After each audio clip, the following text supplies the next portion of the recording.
Bienvenidos al canal de Dani Fernández. En este vídeo os dejo una conferencia donde analizo las diferentes teorías económicas que nos explican por qué hay países ricos y países pobres. Esta serie de teorías reciben el nombre de teorías del desarrollo y pretenden explicar cuáles son los principios económicos que llevan a unos países a quedarse estancados en la pobreza y a otros a salir de ella. Hago un recorrido histórico desde los postulados del estructuralismo que tanto guiaron a la CEPAL y que fueron el origen de la nefasta política de sustitución de importaciones implementada en países hispanoamericanos, hasta la mucho más moderna crítica al consenso de Washington y teoría de la política industrial que tan de moda está en estos días. Y bueno, espero que os guste. Allá va. ¿De qué os voy a hablar hoy? De economía del desarrollo. Y vais a decir, pero bueno, ¿qué es esto de la economía del desarrollo? El otro día Paco me estuvo diciendo que economía del desarrollo no lo habéis visto nunca aquí en el instituto. Y además tiene sentido que no lo veamos, porque en principio pues la economía del desarrollo es pues la rama de la economía que se ocupa de los problemas y de los retos de los países con menores ingresos. Entonces, pues bueno, estamos en España, pues tampoco somos un país con pocos ingresos, en principio tampoco nos interesa tanto esta rama de la economía. Y además esta rama de la economía se mezcla o se fusiona o a veces no está tan clara la diferencia con las teorías del crecimiento. Pues todo esto que alguna vez hemos visto, el modelo de Harrod, si alguno ha visto algo de macro, o el modelo, por ejemplo, de Solow, que es mucho más conocido, pues todas estas cosas, ellos no hablan también de esto, de desarrollo económico, pues en principio sí, pero no, no, pero sí. Lo que vamos a ver ahora, los economistas del desarrollo tienen en cuenta a la economía del crecimiento, pero la economía del crecimiento no tiene tanto en cuenta la economía del desarrollo. Entonces hay algo así como unos paradigmas que se hablan, pero tampoco tanto. Entonces, bueno, y exposición de motivos, ¿por qué os hablo de esto? Bueno, pues los que ya me conocéis, sabéis que yo actualmente vivo en América Latina, y el tema de los ciclos, pues, que es el tema que más me importa a mí, el tema que más me gusta, pues no importa tanto allí. O sea, no es que no importe, los ciclos económicos siguen importando, pero como un profesor de Guatemala me dijo, sí, está muy bien todo el análisis que estás haciendo del Banco Central de Guatemala, está muy bien todo eso, pero ¿esto es primordial aquí? Pues le tuve que decir, pues mira, pues no. O sea, evidentemente hay otros problemas mucho más graves y mucho más importantes que estos. Entonces es mucho más importante allí la economía del desarrollo. Hay una especie también de sentimiento de abandono. La teoría económica estándar se nos dice, sobre todo desde los economistas del desarrollo, está hecha para el primer mundo y además por gente del primer mundo.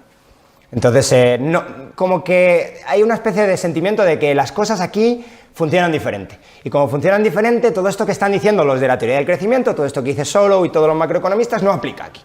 Entonces, como no aplica, pues tenemos que hacer algo. Y, bueno, como exposición de motivos también, simplemente comentaros que tuve un debate bastante fuerte sobre el tipo de cambio, ahí Edu no me va a dejar mentir, en Guatemala, y resulta pues que yo todavía no lo sabía en ese momento, pero estaba debatiendo con una de las teorías del desarrollo, precisamente con la última, que se llama la política industrial.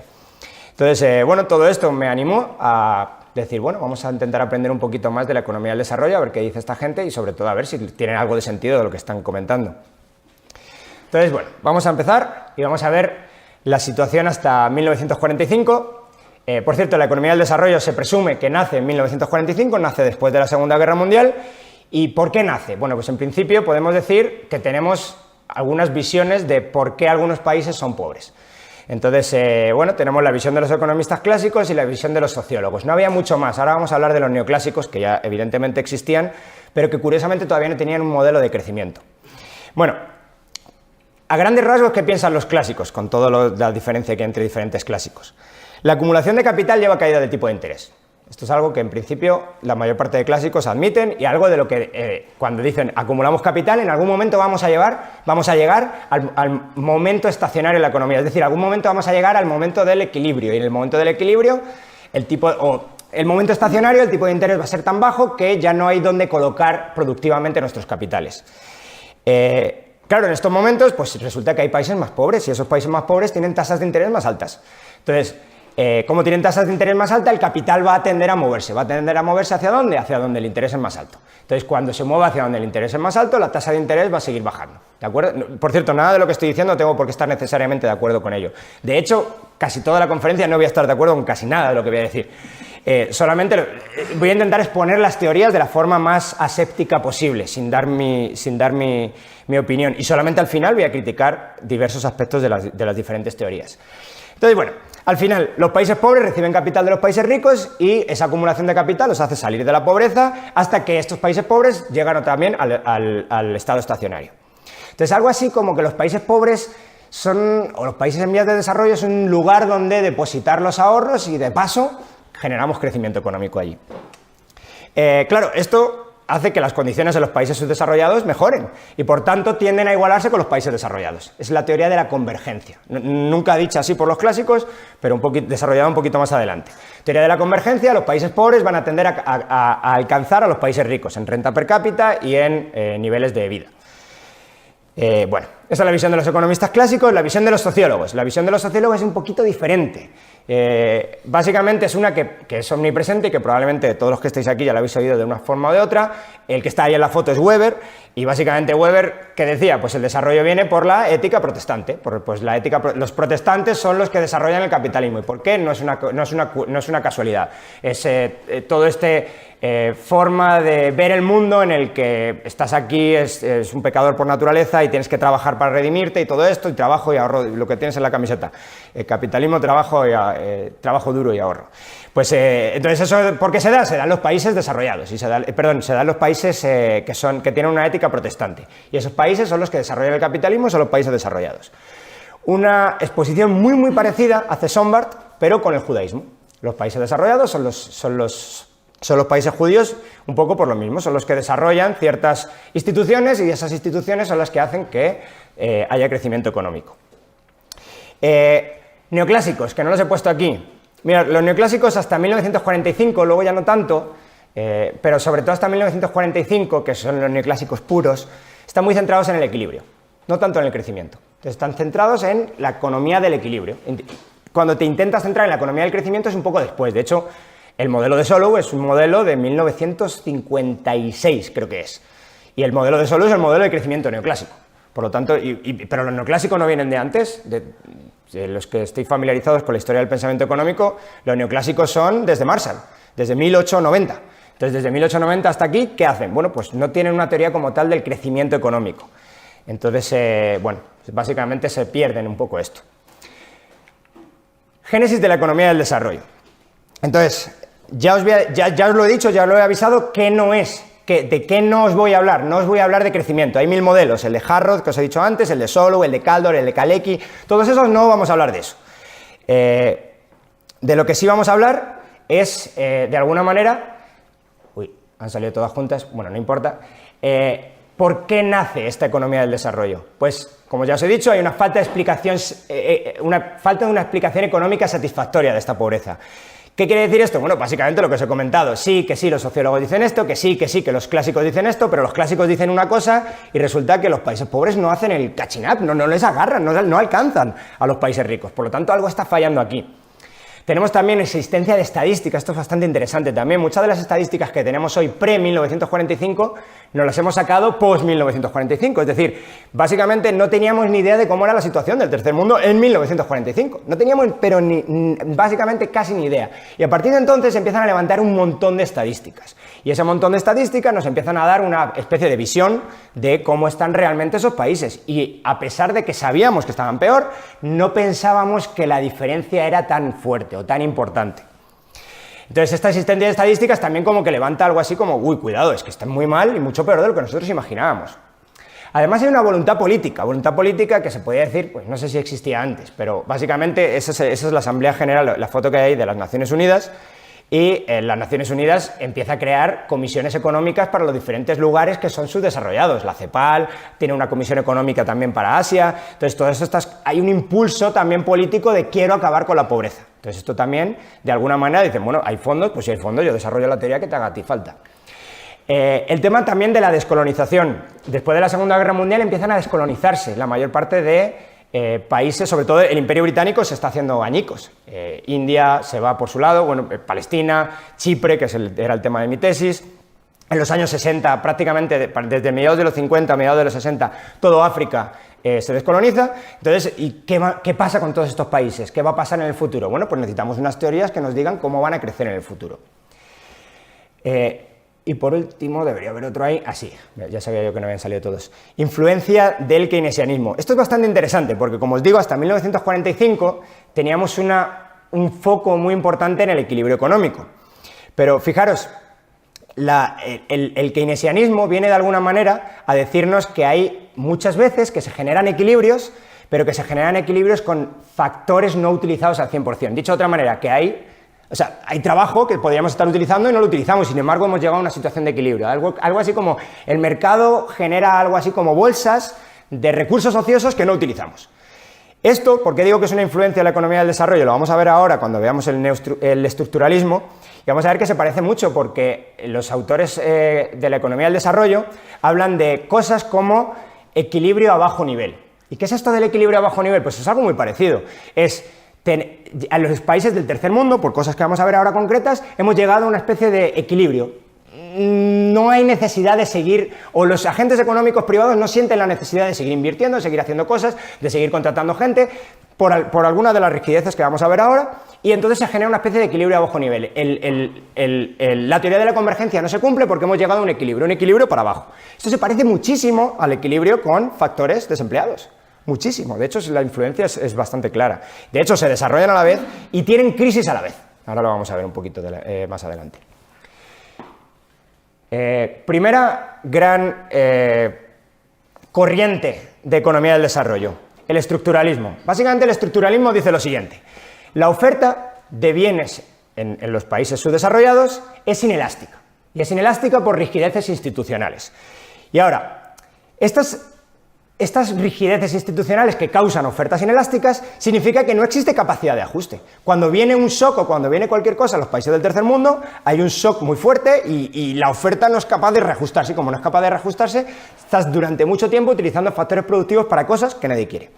Esta es básicamente la idea del estructuralismo. Pero ahora, el estructuralismo utiliza un montón de subteorías, si queremos, o un montón de hipótesis auxiliares que van a intentar ayudar a la tesis principal. Entonces, ¿cuál es la primera de ellas? La primera de ellas es la economía a dos velocidades. Básicamente es una hipótesis descriptiva. ¿Cómo funcionan los países del tercer mundo? Nos dicen, hay dos sectores. Hay un sector moderno exportador, que tiene unas tasas de productividad muy altas y además, al lado de ellos, hay un sector tradicional agrícola, con bajísimas tasas de productividad y que esencialmente vive de una agricultura de subsistencia. Entonces, tenemos esa especie de economía donde, si alguna vez habéis estado o habéis vivido en países del tercer mundo, también Edu no me va a dejar mentir, hay algo así como islas de desarrollo. Y esas islas de desarrollo que son precisamente estos sectores modernos exportadores, que están conectados con el mundo. Y tenemos otra parte del país, que usualmente es la mayoritaria, que no está conectada al mundo, con una economía de subsistencia en la que tienes esa sensación de abandono de la que os hablaba antes. Importantísimo también es la trampa del equilibrio a bajo nivel.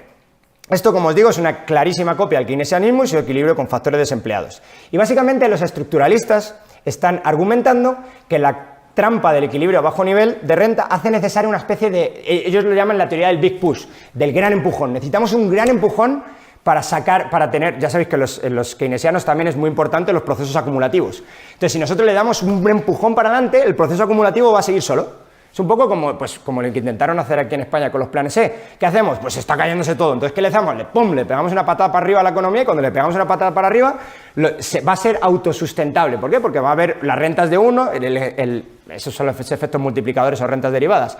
La renta de uno va a ser el gasto de otro. Y como el gasto del otro va a incrementar su contratación de factores productivos. Y como va a incrementar la contratación de factores productivos, van a hacer gasto. Entonces, se espera, con el Big Push, esperamos que la economía llegue a un nuevo equilibrio, pero ya no de bajo nivel, de alto nivel. ¿Ok? Es un poco la idea de la trampa de equilibrio a bajo nivel y el Big Push que está para contrarrestar esta trampa de equilibrio a bajo nivel. Efectos multiplicadores. Básicamente nos están diciendo los estructuralistas que los países subdesarrollados se destacan por una sobreespecialización exportadora en sectores primarios y que los sectores primarios no tienen efectos multiplicadores o que tienen muy pocos, o como les gusta llamar, ya no les gusta llamarlo efectos, al menos en esta literatura, efectos multiplicadores, le llaman encadenamientos productivos. ¿Qué es un encadenamiento productivo? Pues lo mismo, un efecto multiplicador. El gasto de uno es el ingreso de otro. Entonces, lo que nos está diciendo es que estos sectores agrícolas no tienen encadenamientos productivos o tienen muy pocos encadenamientos productivos, multiplicadores de gastos o efectos de demanda derivada.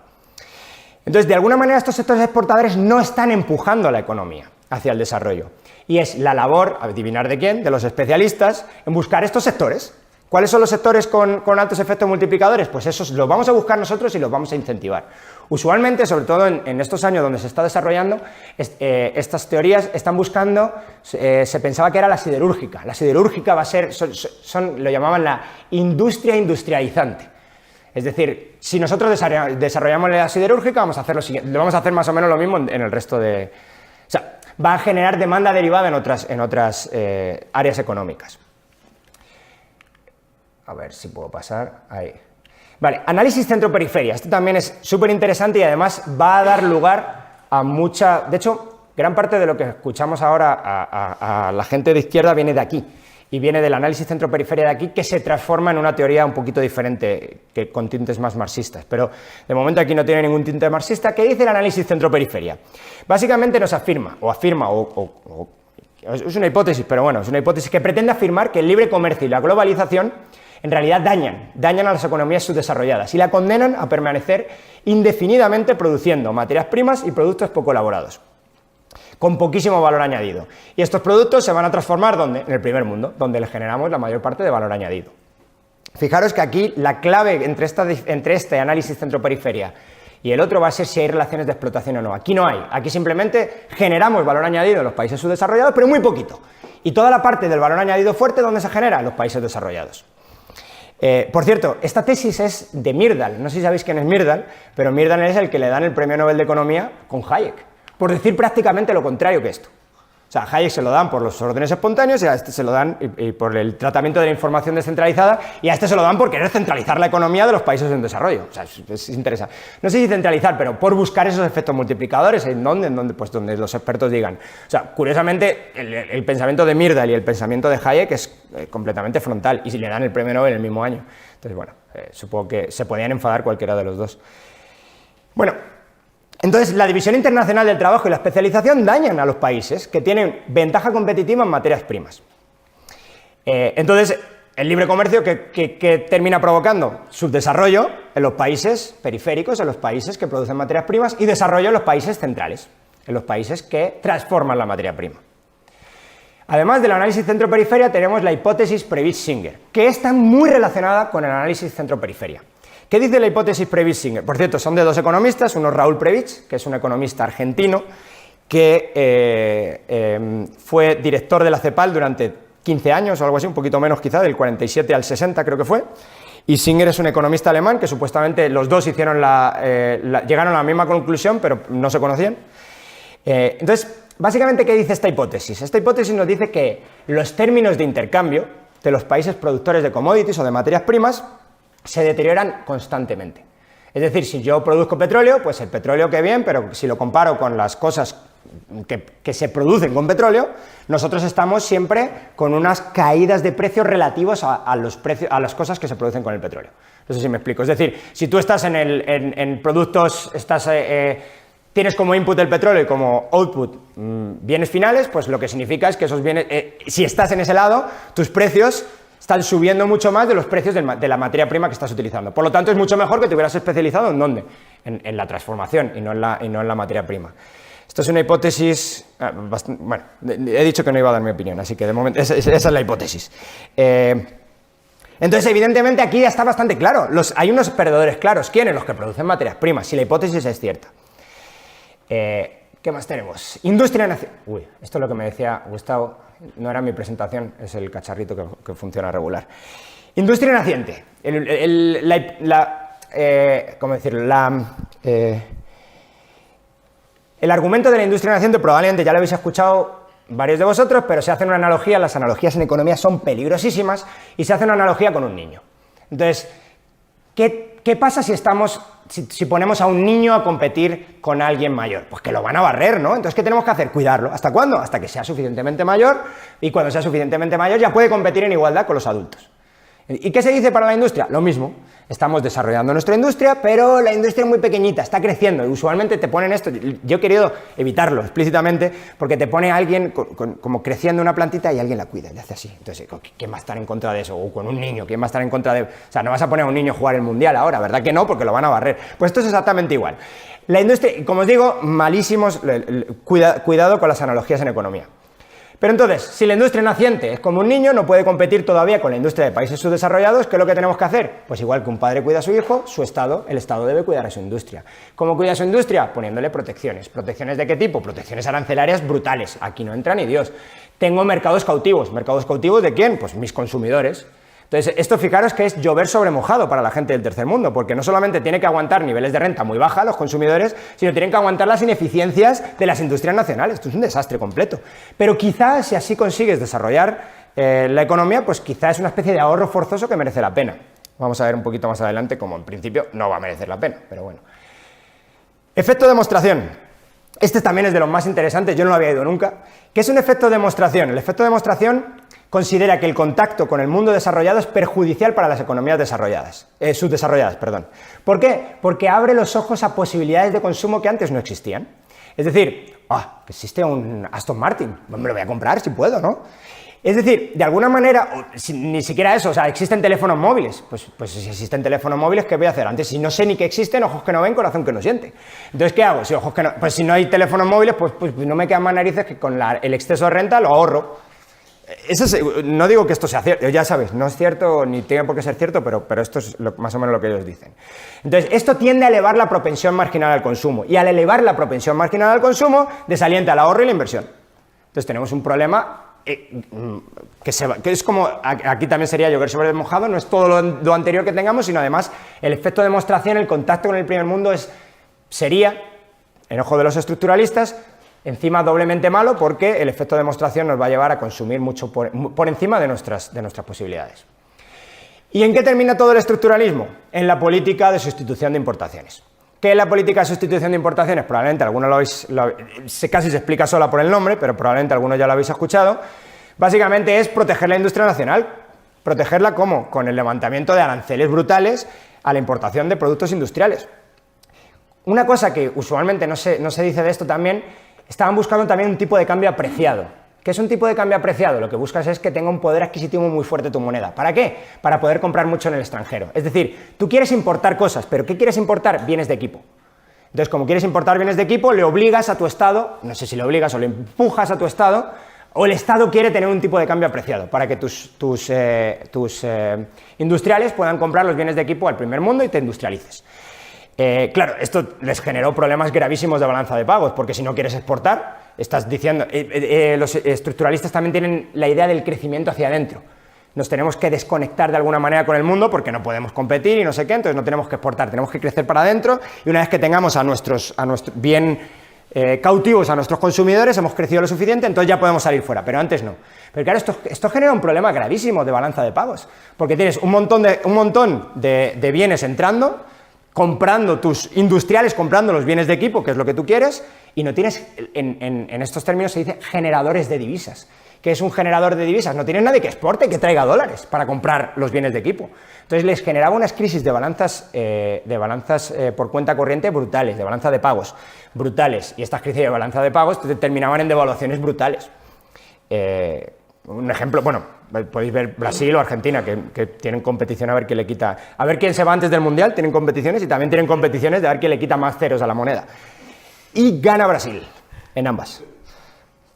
Bueno, entonces al final tenemos un montón de contrastaciones empíricas que en Latinoamérica la política de sustitución de importaciones resultó ser en extremo perjudicial para las economías que las implantaron. Entonces, al final, ¿qué ocurrió? Pues que esta falta de avances, incluso muchas veces regresiones en los países donde se aplicaban estas políticas, hace que el estructuralismo caiga en desgracia. No todas esas cosas que hemos visto ahí, de hecho, muchas de las teorías que vamos a ver ahora después, tienen muchísimas de las cosas que el estructuralismo aporta. Al final, los estructuralistas son increíblemente desconfiados en la capacidad que tiene el libre mercado de sacar de la pobreza a los países. Y lo que buscan son evitar competencia y industrializarte hacia adentro en los sitios donde los expertos creen que hay mayores efectos multiplicadores. Os prometo que las próximas teorías van a ser más cortitas, pero es que el estructuralismo es la primera y de la que beben muchísimo, de la que beben prácticamente todas. La siguiente es la teoría de la dependencia. Mirad, esta teoría de la dependencia no es una teoría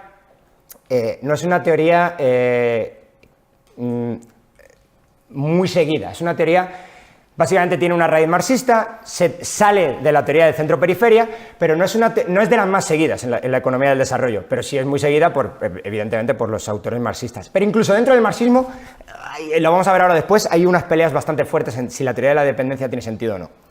Entonces, básicamente, ¿qué nos dicen los de la teoría de la dependencia? El desarrollo no es una fase, el desarrollo es resultado del imperialismo y del colonialismo. Esto viene de un análisis, no sé si tanto marxista, también leninista, que es el que desarrolla todo el tema del imperialismo. Entonces, las antiguas, al final... Uy, mira, joder, bueno, a ver. Gustavo, creo que esto está muriendo. Vale. Bueno, lo puedes dejar así, no importa. El desarrollo, como digo, el desarrollo no es una fase, es un resultado del imperialismo. Al final, las antiguas metrópolis arrebatan o acumulan capital arrebatándole excedentes a las colonias. Es decir, el excedente productivo de las colonias se lo queda en ¿quién? La metrópoli. La metrópoli es la que acumula el propio capital. Pero nos dicen, los modernos países capitalistas acumulan capital arrebatando los excedentes por los términos de intercambio. Entonces, es exactamente lo mismo que es tener una colonia, pero lo que tienes es una empresa que está haciendo de colonia. Ese es el colonialismo, ¿cómo lo llamaban? No me acuerdo el término exacto, pero es algo así como colonialismo empresarial. No es así, pero es algo, me va a venir a la cabeza ahora. Entonces, ¿qué nos dicen los autores de la teoría de la dependencia? La necesidad de desconexión del sistema internacional. Tenemos que desconectarnos porque somos los que estamos perdiendo. Nos están acumulando capital a nuestra costa. Y como están acumulando capital a nuestra costa, si nos desconectamos, en el peor de los casos vamos a estar igual de mal. Y necesitamos hacer, esos son los elementos marxistas, una revolución socialista. Este es el Baran que te estaba hablando antes. Fijaros que el estructuralismo también quiere desconectar con crecimiento hacia adentro, pero no, la revolución marxista está fuera del estructuralismo. El estructuralismo son como los keynesianos, pues ¿funciona el mercado? Sí, a veces, pero no siempre. Elementos marxistas que hay, explotación de los países ricos a los países pobres, ya no es de clase, pero es de países, y necesidad de hacer la revolución. Pero fijaros, hay una violación del materialismo histórico. ¿En qué sentido? El análisis marxista tradicional, si es que eso existe, entiende que es mucho mejor el capitalismo que la situación anterior al capitalismo. Entonces, de alguna manera, el análisis marxista tradicional a los países del tercer mundo los deja como, mirad, llegar al capitalismo, y cuando lleguemos al capitalismo hablamos que vamos a hacer la revolución socialista, pero de momento no. Los autores de la teoría de la dependencia no están diciendo eso, están diciendo, no, ya nos están explotando y ya tenemos que hacer la revolución porque estamos perdiendo por relaciones internacionales, no relaciones internas. No son la clase lo que nos está explotando. Entonces, bueno, se supone que es suficientemente grave la violación del materialismo histórico como para que los marxistas tradicionales reaccionen, y ahora vamos a ver que reaccionen. Hay unos cuantos autores, no sé si le puedes dar una, porfa. Hay unos cuantos autores, un paper de 2011, que encuentran vínculos entre la Revolución Cubana, y no solo la Revolución Cubana, sino otras revoluciones latinoamericanas, y esta teoría de la dependencia. Esta teoría de la dependencia se empieza a poner de moda a mediados de los años 50. Bueno, si le puedes dar al siguiente, por favor. Esto definitivamente ha dejado de funcionar. Vale, enfoque de las necesidades básicas. Desde los años 70, y más o menos con la caída definitiva del estructuralismo, empieza a estar de moda el enfoque de las necesidades básicas. Aquí en el enfoque de las necesidades básicas ya no se pone tanto énfasis como ponía el estructuralismo en la industrialización y en el crecimiento económico. Por cierto, los estructuralistas les daba bastante igual la desigualdad. No es que les dé igual, sino que ellos argumentaban que la desigualdad es importante, pero lo importante es crecer. Y una vez que crezcamos, si alguno habéis visto macro, acudían a la curva de Kuznets. La curva de Kuznets básicamente nos dice algo así como, bueno, nos vamos a ir desarrollando y la desigualdad va a crecer. Pues qué problemón, pero cuando estemos en un estadio más avanzado, la desigualdad va a decrecer. Entonces así es como los estructuralistas justificaban concentrarse en el crecimiento y sabían que la desigualdad iba a crecer, o pensaban que la desigualdad iba a crecer, pero les daba un poco igual. Sin embargo, el enfoque de las necesidades básicas empieza empieza a centrarse mucho más en la redistribución, pero quizá, además de eso, ¿me puedes pasar una, por favor?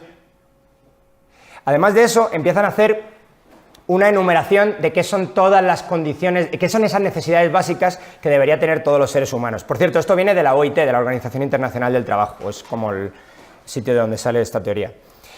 En 1976 se enumeran las necesidades básicas y nos dicen alimento, vivienda y vestido para tener un nivel de vida digno. Aquí, pues bueno, nivel de vida digno cambiará bastante de un sitio a otro, pero bueno, alimentos, vivienda y vestido. Además, bueno, te pasaste de diapositiva, pero además acceso a agua potable, alcantarillado, educación, sanidad y transporte. Posibilidad de tener un trabajo con remuneración aceptable, también aceptable, pues cambiará mucho dependiendo del lugar y del momento, y derecho a un medio ambiente sano y a participar en las decisiones que afecten a las personas directamente. Quizá lo más interesante de este enfoque de las necesidades básicas no son las necesidades básicas que podemos considerar, bueno, sí, todo ser humano se merece eso o lo que sea.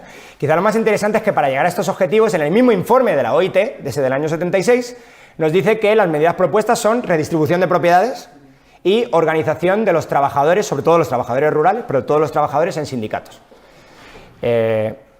Básicamente la idea básica que tienen, o sea, la idea que tienen en el enfoque de las necesidades básicas es que con una modificación drástica de la propiedad vamos a crear un mercado homogéneo. Con un mercado homogéneo vamos a crear una demanda interna estable. Con una demanda interna estable va a justificar inversiones. Esta es la justificación. Yo creo que tiene problemas graves, pero como os digo, las críticas para después. Tienen dos conceptos de redistribución. Redistribución incremental versus drástica. ¿Cuál es la de redistribución drástica? Pues básicamente, es casi se autoexplica, pero básicamente es una reforma agraria y redistribución de activos.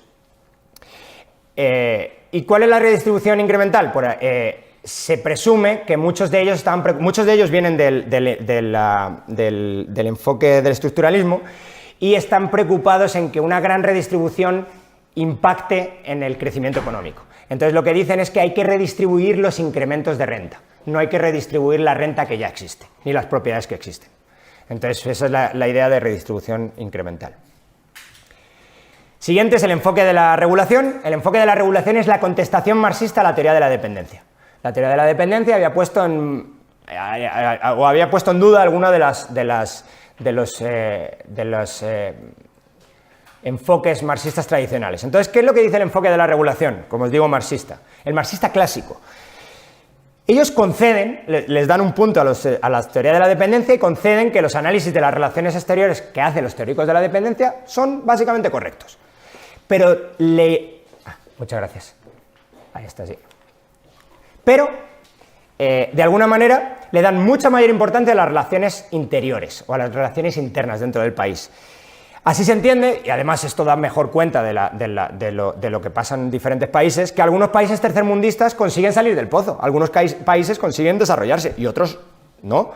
Pero si algunos países consiguen desarrollarse y nos están diciendo lo del enfoque de la dependencia, que son siempre dependientes y que están en el lado perdedor, que les están acumulando, les están quitando todo el excedente, algo falla. Entonces, como ya sabéis, en general los marxistas subsumen las relaciones sociales a las productivas. Entonces, ¿qué significa esto? Bueno, básicamente es qué relación productiva prima, pues esa es la relación social que vamos a tener. Entonces, para el enfoque de la regulación, los países del tercer mundo están en un taylorismo o fordismo primitivo o incompleto, que impide moverse de forma completa a una economía capitalista. Entonces, ¿qué es esto del taylorismo o el fordismo primitivo? Pues básicamente es la producción de mercancías que requieren poquísima tecnificación o uso de ingentes cantidades de mano de obra. Entonces, al final, esta mano de obra está en unas condiciones de explotación. Es algo así como en la primera revolución industrial. Estamos produciendo las cosas que se producían en la primera revolución industrial. Entonces, hay una producción para la exportación, no para el consumo interno, y la competitividad solo se gana con represión salarial.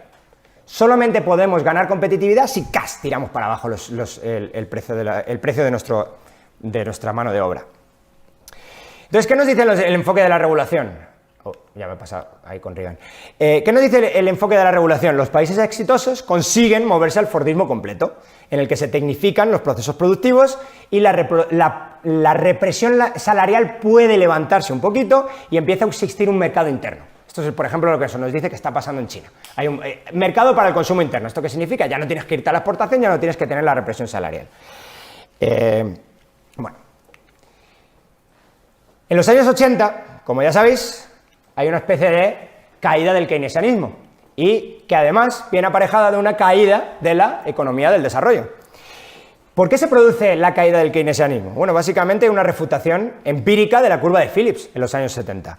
Esta refutación empírica, aunque luego revuelven a hacer la curva de Phillips, no sé si sabéis lo que es la curva de Phillips, pero curva de Phillips pone en un eje el desempleo y pone en otro eje la inflación. Entonces se supone que cuanto más inflación hay, más... O sea, si tienes políticas monetarias expansivas, vas a aumentar la inflación, pero vas a aumentar la contratación.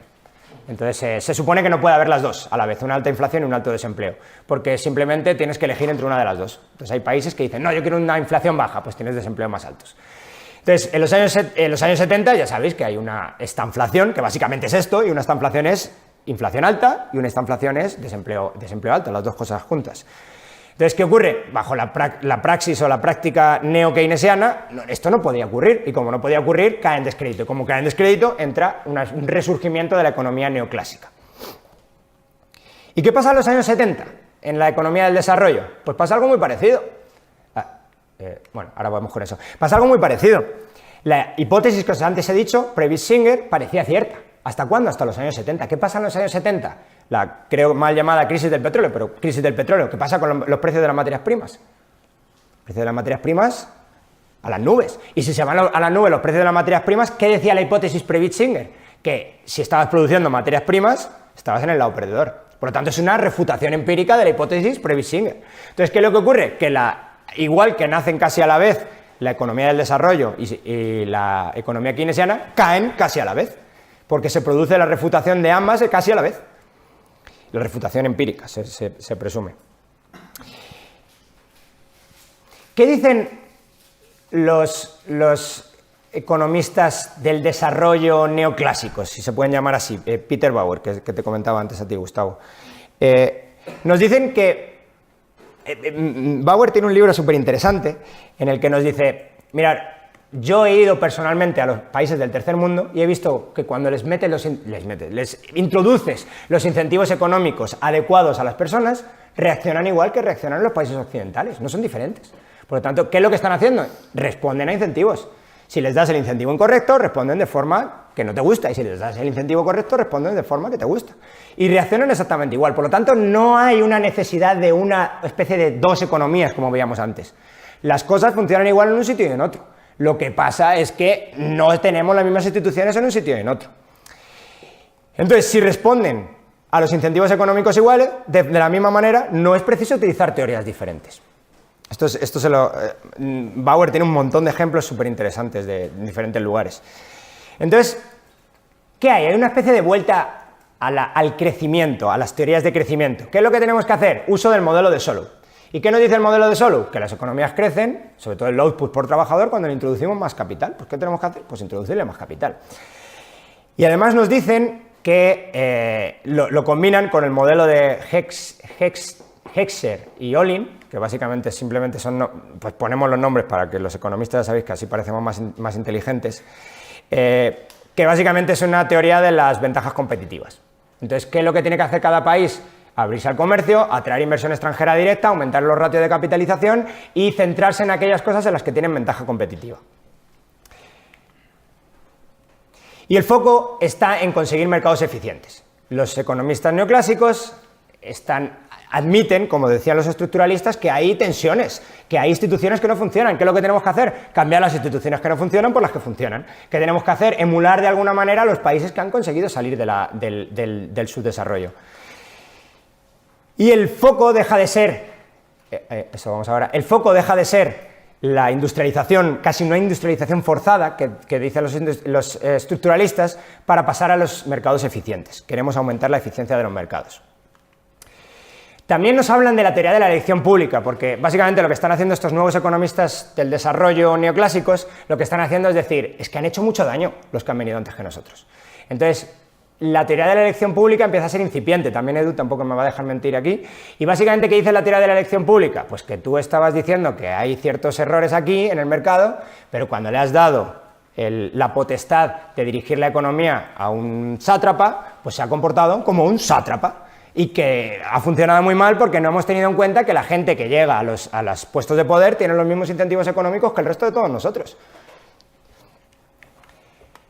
También tienen un montón de estudios empíricos sobre el desvío de recursos productivos que supuso la sustitución de importaciones. Entonces, la sustitución de importaciones fue un desastre y ¿qué ocurrió? Pues que tiramos un montón de recursos a producir cosas que nadie quería. En Guatemala incluso tenían una industria automotriz. Tenían un coche que le llamaban el Chato, que supongo que sería un desastre completo y que era invendible. Pero bueno, costaba un montón de trabajo hacerlo. Mucho más que si se hubiera hecho cualquier otra cosa y se hubiera importado un Ford o cualquier otra marca. Entonces, ¿qué empiezan a hacer estos economistas? Tienen ya técnicas estadísticas mucho más avanzadas y empiezan a decir, vamos a calcular explícitamente cuál es el desvío de recursos productivos en hacer estas barbaridades que hemos hecho nosotros. Y pues concluyeron evidentemente que los estructuralistas estaban haciendo, pues que tiraron años de desarrollo económico por la borda. ¿Y en qué termina este resurgimiento de la economía neoclásica? En el consenso de Washington, en los 10 principios del consenso de Washington. Si lo habéis escuchado alguna vez, pues básicamente se supone que esto es lo que aplica el Banco Mundial y el Fondo Monetario Internacional cada vez que un país tiene problemas, les dicen, toma, estos 10 principios. Esto no es del todo cierto, porque pues, ya os di aquí una charla sobre Grecia y sabéis que esto no es así, o sea, que a Grecia le dicen eso y otras muchas cosas y mucho peores que los 10 principios del consenso de Washington, pero al menos se presupone que es lo que dice el Banco Mundial y el Fondo Monetario Internacional cuando van a hacer programas de rescate. ¿Qué nos dice? Disciplina fiscal. Lo voy a decir rápido. Redirección del gasto público. Tenemos que quitar los subsidios. Esto es algo que los subsidios eran omnipresentes en la política, en los estructuralistas. Tenemos que quitar los subsidios y meterlo a infraestructura, educación, sanidad. Tenemos que hacer una reforma tributaria. También un problema grave de los países del tercer mundo es que casi nadie paga impuestos, literalmente. O sea, son altos y no los paga ni Dios. Entonces, ¿qué es lo que hay que hacer? Bajarlos y ampliar la base tributaria. Es decir, que todos juguemos con las mismas reglas de juego, lo cual pues, está bastante bien. Un tipo de interés no intervenido. No pongas arriba o abajo el tipo de interés del tipo de interés que supuestamente hubiera prevalecido en un mercado. Tipo de cambio competitivo. Esto es lo que más problemas me provoca a mí. Es decir, un tipo de cambio depreciado. ¿Para qué? Bueno, pues tienes que incentivar las exportaciones. Eliminación de las restricciones al comercio, o sea, no estés centrado no te mires el ombligo solo, ponte en una división internacional del trabajo y dedícate a lo que mejor sabes hacer, lo que antes hemos dicho, ventaja competitiva. Elimina las barreras a la inversión extranjera directa, es decir, facilítale a los inversores internacionales que se pongan en tu país. Privatiza las empresas, tus empresas públicas son un desastre, privatízalas. Y elimina la regulación que restrinja la competencia. Y la última, que es la defensa de los derechos de propiedad, garantiza la seguridad jurídica. Todas estas cosas se presupone que son el decálogo de Washington para el desarrollo. Neoestructuralismo. Básicamente, ¿qué es el neoestructuralismo? Es lo mismo que el estructuralismo. Lo que pasa es que le ponemos un neo y queda más chulo porque nos hemos rehecho. Pero son exactamente los mismos y dicen casi lo mismo. Tienen alguna pequeña diferencia, tienen un mucho mayor grado de formalización en sus hipótesis, cosa que los antiguos estructuralistas no hacían. Nos dicen, y esto hay que entenderlo como crítica al consenso de Washington, los neoestructuralistas solo nacen para criticar el consenso de Washington. Es su único objetivo. Bueno, son los antiguos estructuralistas que se llaman neo. Entonces, pero dicen ahora algo bastante interesante y es, claro, ¿qué es el consenso de Washington? 10 puntos para Tokiski. 10 puntos para todo el que quiera avanzar económicamente es esto. Ya, pero, y yo soy Zimbabue, y yo soy Corea del Sur, y yo soy no sé qué. No, pues los 10 para todos. Entonces, el neoestructuralismo dice, mirad, los antiguos estructuralistas y los del consenso de Washington están los dos equivocados. ¿Por qué? Porque son en extremos simplistas. ¿Por qué son en extremos simplistas? Básicamente nos está diciendo que no somos una masa homogénea y a lo mejor unas políticas le vienen muy bien a un sitio y unas políticas le vienen mal en otro lugar. Como os digo, básicamente solo nacen como una crítica al consenso de Washington y a esto es algo ya bastante interesante que los va a vincular con la próxima teoría. De hecho, creo que casi son los mismos. No tienen un sesgo antiexportador. ¿Qué es esto del sesgo antiexportador? Antes, como os decía, los estructuralistas antiguos se miraban el ombligo solo para adentro, crecimiento hacia adentro, y cuando seamos suficientemente grandes e importantes, podemos competir con el exterior, no antes. Los neoestructuralistas, muchos de ellos incluso están... la teoría del gran empujón que os he hablado antes, el Big Push, ellos incluso admiten que podría venir de un gran impulso exportador, que te genera un montón de divisas y ese montón de divisas lo puedes utilizar como efectos multiplicadores que os he comentado antes. Bueno. Importante, neoestructuralismo, años 80, sobre todo un poquito 90, los años 80 son años de caída muy fuertes de materias primas. Entonces, hay unas enormes crisis. En Latinoamérica es la década perdida, literalmente. Entonces, muchos países de desarrollo tienen una crisis muy fuerte en los años 80, precisamente cuando los países desarrollados, los años 80, son momento de esplendor. Los neoestructuralistas nos dicen que el consenso de Washington, aunque viene del año 90, se presupone que se venía aplicando antes, está haciendo daño a los países en un momento en el que están especialmente débiles. Entonces, si quieres tomar medidas de ajuste, tómalas cuando te va bien, no cuando te va mal. Es un poco lo que les están criticando. La última de las teorías, antes de empezar con la crítica, es la política industrial. Entonces, ¿de qué nace la política industrial? Fijaros, nace muy poquito después del consenso de Washington. Se pone en cuestionamiento las raíces del éxito de los tigres asiáticos. Fijaros que al final, los tigres asiáticos, todo el mundo, o sea, cuando algo funciona, todo el mundo dice, esos han hecho lo que yo digo. Pues porque al final el éxito tiene muchos padres y el fracaso ya se sabe que es huérfano. Entonces uno no va a decir, sí, esas recetas se aplicaron, lo que hacen los de Podemos. No, nosotros en Venezuela nada, porque Venezuela es un desastre. Si hubiera sido todo lo contrario, si hubiera sido un esplendor económico sin precedentes, hubieran dicho, yo estuve ahí vamos a hacer en España lo mismo, yo estuve ahí de asesor. Pues esto es exactamente lo mismo, los tigres asiáticos funcionan tan bien que empiezan a decir estos de la política industrial. Mirad, los tigres, la visión que se tenía antes de estos de la política industrial, los tigres asiáticos han implementado las recetas neoclásicas. Y por eso les ha ido tan bien, han liberalizado mercados, han hecho algo parecido al consenso de Washington y les ha ido genial. Pero el Banco Mundial en el año 1993 saca un informe en el que pone en duda todo eso. Entonces lo que dice es que no, para nada, que Corea tiene unos grandes trusts industriales, que a ver qué te crees que es Samsung y a ver si te crees que eso no tiene unas prerrogativas estatales brutales. Que Japón ha hecho exactamente lo mismo. Entonces, que de teoría neoclásica absolutamente nada. Que lo que han hecho es implementar algo que van a llamar ellos política industrial. Es decir, van a implementar algo, que os lo voy a explicar ahora, pero que tiene poco que ver, es una especie de tercera vía. Tiene algo que ver con lo que dicen los estructuralistas y tiene algo que ver con lo que dicen los neoclásicos. Entonces, ¿qué nos dicen? Nos dicen importancia de algunos aspectos neoclásicos. En concreto, ¿cuáles? ¿En qué están muy centrados los de la política industrial? Seguridad jurídica, proveer facilidad de inversión, la inversión extranjera directa tiene que entrar, como sea, y porque saben además que hay una especie de trampa de pobreza, que si tienes ahorros pequeños, si tienes una renta pequeña en un sitio, la capacidad de ahorro también es relativamente pequeña, por lo tanto necesitas ahorros externos. ¿Y cómo consigues ahorros externos? Inversión extranjera directa. Entonces, quieren proveer facilidades de inversión y eliminación de restricciones al comercio. Están centrados en meterse en una división internacional del trabajo. En esto se parecen mucho a los que hemos visto como recetas neoclásicas. Pero también reconocen que hay de alguna manera, el Estado tiene que tener un rol fuerte o muy fuerte en algunas cosas. En concreto, ¿en cuáles? En infraestructura, educación y sanidad. Pero, además de eso, nos dicen que tiene que promover los sectores exportadores donde existen mayores encadenamientos productivos. ¿Qué es esto? Pues lo mismo que están diciendo los estructuralistas. ¿Dónde está el efecto multiplicador mayor? ¿En la industria siderúrgica? Subvenciónala. ¿Dónde está mejor? ¿En la industria textil? Subvenciona la industria textil. No lo sé. Donde diga el experto que tiene que ir, pues ahí va. Dale o subvenciones o dale exenciones de impuestos o, bueno, cualquier cosa que se te ocurra para incentivar una industria concreta. Diferencias con estructuralistas, que sí existen, en general son muy favorables a los mecanismos del mercado. Y el tipo de cambio tiene que estar depreciado, no apreciado. Queremos facilitar las exportaciones, que eso es un poco... Por cierto, esta es la teoría económica en boga en muchos economistas en Guatemala. Tenemos que depreciar el quetzal está muy fuerte, tenemos que depreciarlo. ¿Para qué? Para facilitar las exportaciones. Bueno. Si lo queréis ver así... Ahora vamos con la crítica. Tienen una especie de sesgo pro-exportación. Antes los otros tenían un sesgo anti-exportador y estos tienen un sesgo pro-exportador. El crecimiento ya no solo hacia adentro, ahora queremos crecimiento hacia afuera. Crítica. Bueno, no sé cómo vamos de tiempo. Bien, vale. Tengo 7 puntos para criticar. Ahora es cuando ya puedo estar más tranquilo y puedo hablar de verdad yo y no lo que dicen otros.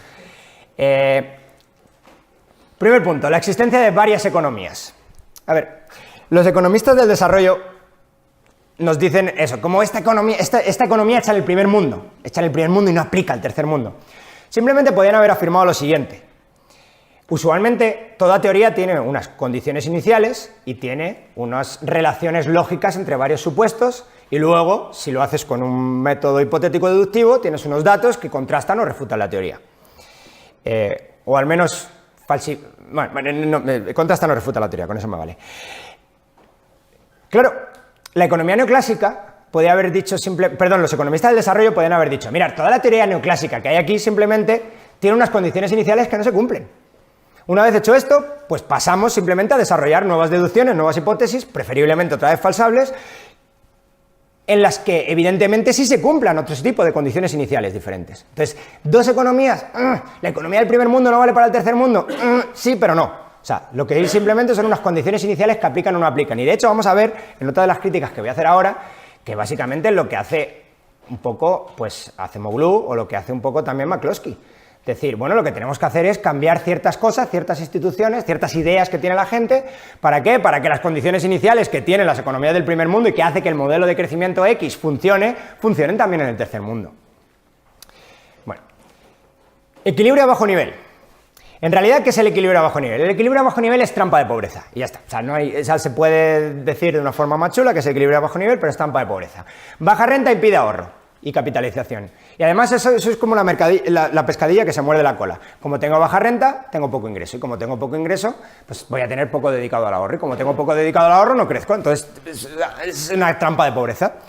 Pero no es la única trampa de pobreza. Hay mercados pequeños y poco desarrollados que impiden una inversión rentable, por ejemplo. O hay desnutrición y mala salud que impiden, que mantienen constantemente la productividad baja en los países del tercer mundo. O una renta baja que además que muchas veces que sea hasta en especie, ni siquiera monetaria, y hace que el Estado no pueda cobrar impuestos. Si el Estado no puede cobrar impuestos, no puede dar servicios públicos de calidad. Al final tienes todos... La trampa de pobreza está rehecha de varias maneras para que... Bueno, todas esas cosas que os he contado son trampas, una especie de trampa de pobreza. Pero fijaros, al final la trampa de pobreza ha sido constantemente refutada empíricamente. El hecho de que simplemente exista hoy un país que no es pobre significa que en algún momento pudo salir de la trampa de pobreza. Es decir, ya veo que Paco está haciendo así como diciendo, ahí la estás cagando. Bueno, al final, todos los países, incluso los países ricos, empezaron con todas estas trampas de pobreza. Rentas per cápita bajas, mercados pequeños y poco desarrollados, desnutrición, mala salud, estados sin recursos. Y la mayor parte de las veces, los recursos que tenía el Estado se utilizaban para cualquier otra cosa menos para dar servicios públicos. Entonces, bueno, la trampa de pobreza, pues al final... Y todas estas trampas de pobreza se puede salir de ella de alguna manera. La del ahorro está bastante clara y lo he comentado antes. ¿Cómo salir de una trampa de pobreza donde el ahorro interno es pequeñísimo? De hecho, España hizo algo parecido. ¿Qué tienes que hacer? Atraer capitales. ¿Cómo atraes capitales? Una seguridad jurídica y un poco las recetas neoclásicas que estábamos viendo antes. Vienen extranjeros a depositar sus ahorros aquí y a invertirlos productivamente. Pues al final, ¿eso qué es? Una salida de la trampa de pobreza por falta de ahorro. Efecto de demostración. Este es el que más me gusta porque hay una foto de James Bond. Fijaros, el efecto de demostración, os lo recuerdo, básicamente era las nuevas oportunidades de consumo, tenemos contacto con el primer mundo, nuevas oportunidades de consumo, aumenta propensión al consumo, impide la acumulación de ahorro, impide la acumulación de capital. Pero, claro, incluso si esto es cierto, te estás dejando fuera todos los efectos positivos que tiene el contacto con el primer mundo, que es muchas de las actitudes que evitan el desarrollo se pueden relajar, precisamente cuando tienes contactos con otras culturas que tienen otras costumbres. Es decir, muchas actitudes tradicionales que impiden el desarrollo es muy posible que al menos haya una tendencia a que desaparezcan. Además, no solo eso, sino que, hemos quedado que los países en desarrollo tienen un problema. Tienen un sector primario, un sector exportador más o menos que funciona bien, moderno, y tienen otro sector que es economía de subsistencia. Bueno, ¿eso qué significa? Que tienes un excedente de mano de obra brutal. ¿Y ese excedente de mano de obra qué puedes hacer con él? Pues tienes un mercado, una vez que tienes contacto con otros países, tienes un mercado externo brutal para colocarle un montón de productos. No solo eso, sino que además, y este es importantísimo, nuevas técnicas productivas. Es que a lo mejor estás produciendo como se producía hace 500 años y has tenido un desarrollo brutal en los países del tercer mundo. ¿Por qué no importar el know-how? ¿Por qué no importar el conocimiento? Pero además, incluso si es cierto que las nuevas posibilidades de consumo incentivan el consumo, también incentiva la producción, porque de alguna manera tú dices, yo quiero tener lo que tiene aquel. Pues ya sabéis, ley de 6, si quiero consumir algo, ¿qué tengo que hacer primero? Producirlo, generarlo. Y si tengo que producirlo y generarlo, el efecto demostración puede servir de incentivo para conseguir ese consumo. Por lo tanto, es casi al contrario. El efecto, incluso en el peor de los casos, que es el que nos están poniendo el efecto demostración de los estructuralistas, incluso en ese peor de los casos, puede ser un estímulo para producir. Y lo peor de todo, y al final, desde este punto del efecto de demostración, es que justamente las zonas desarrolladas de los países subdesarrollados, ellos mismos lo dicen los estructuralistas, son las que tienen contacto con el exterior. ¿Y qué quieres hacer? Cortar el contacto con el exterior justamente de las zonas, de los islas de desarrollo. Bueno, el efecto de demostración no tiene sentido, creo que es de los peores, es de las cosas más extrañas. Pero sale James Bond, entonces me gusta más. Industria naciente. Bueno, la industria naciente, ya lo sabéis, ya lo he explicado, imposible competir cuando la industria está naciendo. El Estado tiene que proteger a la industria. Fijaros, como os digo, problemas de esto. Renta real de los consumidores sufre dos varapalos. Una es, estamos en un país con poca renta, y la otra es como encima llueve sobre mojado, encima tengo que comerme las ineficiencias de la industria nacional. Pero bueno, ahorro forzoso. Tenemos un ahorro forzoso, no importa, vamos a, de alguna manera, a comernos estas ineficiencias, pero en el futuro va a ir todo mucho mejor. Bueno, pues lo más probable es que no, por dos cosas. La primera de ellas es, si no tienes presión competitiva, lo más probable es que tu impulso para hacerte más eficiente desaparezca. Los mercados cautivos no llevan a mayor eficiencia. Incluso aunque haya economías de escala, da igual. ¿Para qué me voy a tener que preocupar de eficientizar si no tengo presión competitiva por ningún lado? Me están protegiendo. Luego, por lo tanto, es bastante dudoso. Y además, lo peor de todo es que el argumento de industria naciente es falso no solamente por eso. O sea, no es que no vaya a funcionar, sino es que encima es falso. No es cierto que las industrias nacientes no puedan competir con las desarrolladas. Y esto es lo que pongo aquí. Es cierto, o sea, lo importante es ese ratio, el ratio productividad-pago de los factores. Si ese ratio es alto, tu posición competitiva es muy buena. Y tienes dos formas de hacerlo, con una productividad muy alta o con un pago de los factores muy bajos. Y el pago de los factores en los países subdesarrollados es mucho menor. Pero no solamente, cuando digo factores productivos, no quiero decir solamente salarios, quiero decir el pago que haces por alquilar. O sea, ya os digo que no es lo mismo alquilar esto en el centro de Madrid que alquilar esto en el centro de Ciudad de Guatemala. Es mucho más barato en Ciudad de Guatemala. Entonces, ¿qué significa? Pues que tu pago a factores cae mucho, aunque tu productividad sea más pequeña. Entonces, ¿qué es lo importante? Tener un ratio alto ahí. Entonces, para evaluar la posición competitiva de una industria o grupo de industria, lo importante es ese ratio. Por lo tanto, los países subdesarrollados pueden competir, sobre todo en un primer momento, gracias a tener pagos a esos factores muy bajos. Conforme la industria vaya madurando, vamos a suponer en una posición competitiva que los aumentos de productividad puedan ir incrementando. Solamente cuando los incrementos de productividad pueden subir es cuando puedes permitirte el lujo de aumentar el pago de los factores.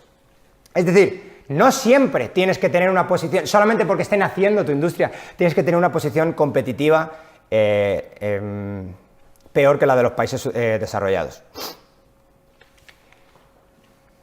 Economía del resentimiento. ¿A qué meto la economía del resentimiento? Bueno, todos estos que dicen la extracción de excedentes, ya sea en un análisis centro-periferia o la economía de la dependencia. Al final, la base es la misma para las dos, la diferencia es hasta dónde llegan, cómo de lejos llegas. Si aquí hay beneficios para los dos, pero te lo quedas tú solo, o te lo quedas la mayoría tú, estás en el análisis centro-periferia, la teoría de la dependencia, te lo quedas todo tú.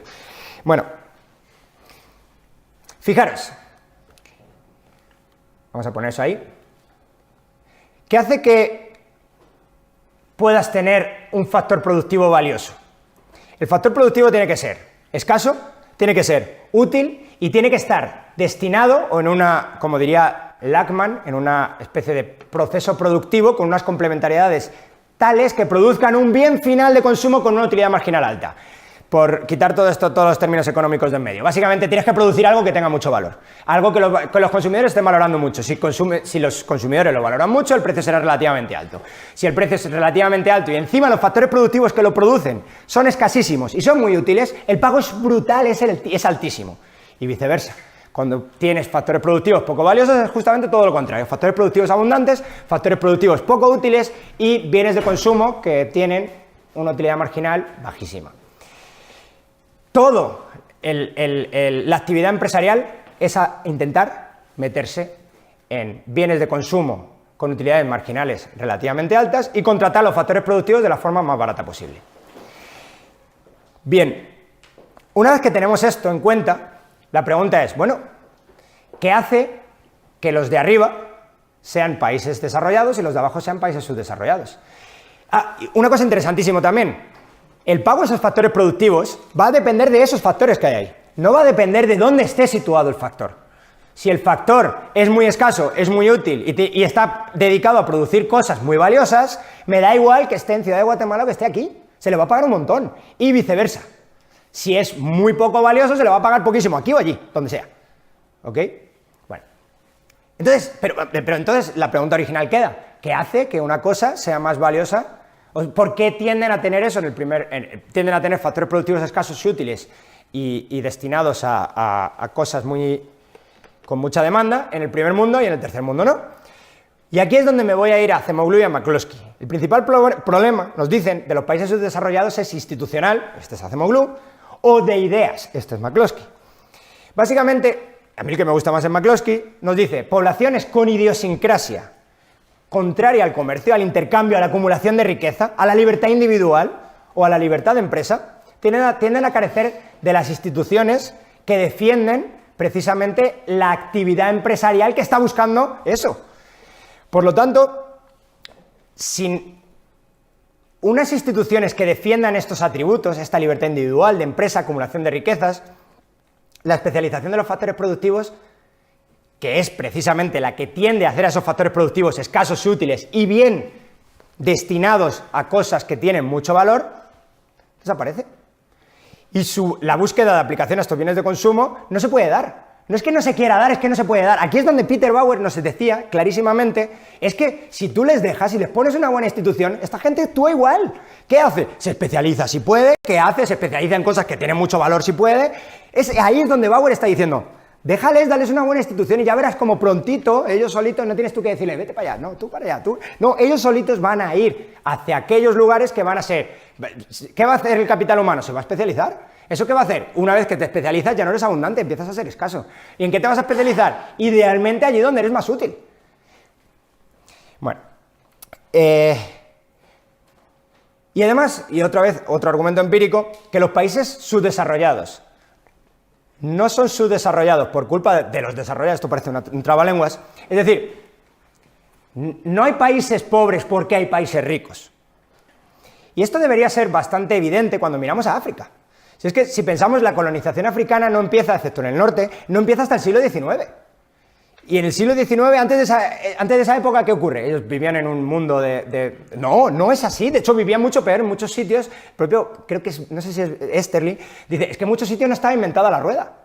Es que es verdad que la colonización a veces tiene instituciones tipo Acemoglu muy extractivas, pero es que incluso con instituciones extractivas les pusiste la rueda encima de la mesa. ¿Sabes? Lo siento, pero no necesariamente los países subdesarrollados lo son porque hay países desarrollados. De hecho, lo más normal es que no sea esa la causa. Bueno, es decir, fijaros, la situación de África antes del siglo XIX era paupérrima y no había ninguna posibilidad de extracción de excedentes, como nos dicen los de la teoría de la dependencia. Ya estoy terminando, me quedan solo dos. Y ya os dejo, que seguro que os estoy machacando y me queda poca voz ya. Efectos multiplicadores. Las industrias industrializantes. Ya sabéis, esta de búsqueda de industrias con mayores efectos multiplicadores. Fijaros, queremos incentivar eso, pero claro, eso lo quiere todo el mundo. Queremos incentivar esas industrias que tengan, en áreas productivas, que tengan un gran efecto de renta derivada en otras industrias, en otras áreas. Claro, el problema es que nadie sabe qué industrias cuentan con los mayores efectos multiplicadores. Podemos estimarlos, pero y ya no solamente que no lo sepamos, sino, que además esos efectos multiplicadores no son estáticos. Esos efectos multiplicadores que se dan hoy pueden no darse mañana. De hecho, antes os he puesto el ejemplo de los años 60. En los años 60 se pensaban que las industrias con efectos multiplicadores eran siderúrgica, no solo siderúrgica, petroquímica. Entonces, ¿qué es lo que haces? Vamos a incentivar esas industrias, ¿no? Bueno, curiosidades del destino, el futuro venía, ¿sabéis por qué lado? Por el lado del textil, que era completamente insospechado, y por el lado de la electrónica de consumo. que ese se podría decir que es casi un cisne negro. El textil es otro cisne negro, pero un poco extraño, porque el textil es la primera revolución industrial. Pero claro, los países que se industrializaron en los años 60, que llevaron una buena industrialización en los años 60, resulta que su base, ¿cuál era? El textil. Y era completamente insospechado, porque esa es la industria, como os he dicho antes, del taylorismo primitivo. O sea, esa no va. Los expertos del desarrollo que decían, no, por ahí no estás loco. Bueno, fijaros los efectos que puede tener incentivar esas industrias. Un clarísimo caso es el de España. El de España tenemos los Altos Hornos de Vizcaya, que fueron incentivados también públicamente desde el Estado. Y una reconversión industrial durísima, una vez que se muere Franco. Último caso, el caso de las necesidades básicas. No tiene mucho sentido criticar, o bueno, quizá de un punto de vista psicológico, o lo que sea, o de cómo van cambiando los tiempos, que todo el mundo tiene que tener acceso a agua potable y cosas así. O sea, la crítica no va por ahí, pero la crítica va con la forma de conseguir eso. Entonces, el enfoque de las necesidades básicas, si os acordáis, buscaba una redistribución. Entonces, y de hecho, la mayor parte el más famoso, que es Barán, el que proponía la redistribución brutal, la redistribución completa, una reforma agraria, que es una forma muy light de decir que le vas a quitar las tierras a uno para dárselas a otros, y una redistribución de activos completa. Entonces, desde luego, la verdad es que parece un poco extraño que un incremento de la conflictividad social, que es a lo que te va a llevar esto, no parece la mejor idea para cubrir las necesidades de los más desfavorecidos, quizá la puedes cubrir en el cortísimo plazo. Pero es que además se presupone que crea un mercado homogéneo, como os decía antes, con capacidad adquisitiva suficiente para justificar nuevas inversiones. Pero la pregunta es, vamos a ver, vienes de una economía en la que has hecho una redistribución brutal. Entonces, en esa redistribución brutal, ¿no piensas que puede afectar un poquito a la nueva inversión que acabes de hacer una redistribución brutal? Es decir, si yo sé que tengo un país que cada vez que entra capital extranjero, cada 5 o 10 años, ¡pum!, te lo quedas, ¿qué tipo de capital entra a ese país? Ya lo digo, eso es una Argentina. Entra capitales golondrinas, se llaman. Y los capitales golondrinas son los que tienen un efecto desestabilizador muy fuerte, sobre todo en balanza de pagos, porque son los que... Es el capital que entra en un país metiendo el dedo así, diciendo, con un poco de suerte, saco un buen interés y no me pillan. Pero nunca entra inversión extranjera directa, o es muy difícil que entre inversión extranjera directa. Lo que entra son, pues eso, capitales golondrina o capitales buitres y cosas de estas. Los buitres los llamas tú, los buitres no vienen, los buitres los estás llamando con tu forma de hacer economía. Y esta forma de hacer economía que precisamente es la redistribución masiva, como están proponiendo el enfoque de las necesidades básicas. Entonces, bueno, incluso si es verdad que esta redistribución crea un mercado homogéneo, con capacidad adquisitiva para justificar inversiones, el problema es que nadie va, en su sano juicio, va a hacer una inversión de largo plazo en un sitio donde hay un riesgo grave de una nueva redistribución. Y bueno, eso es todo. Muchísimas gracias.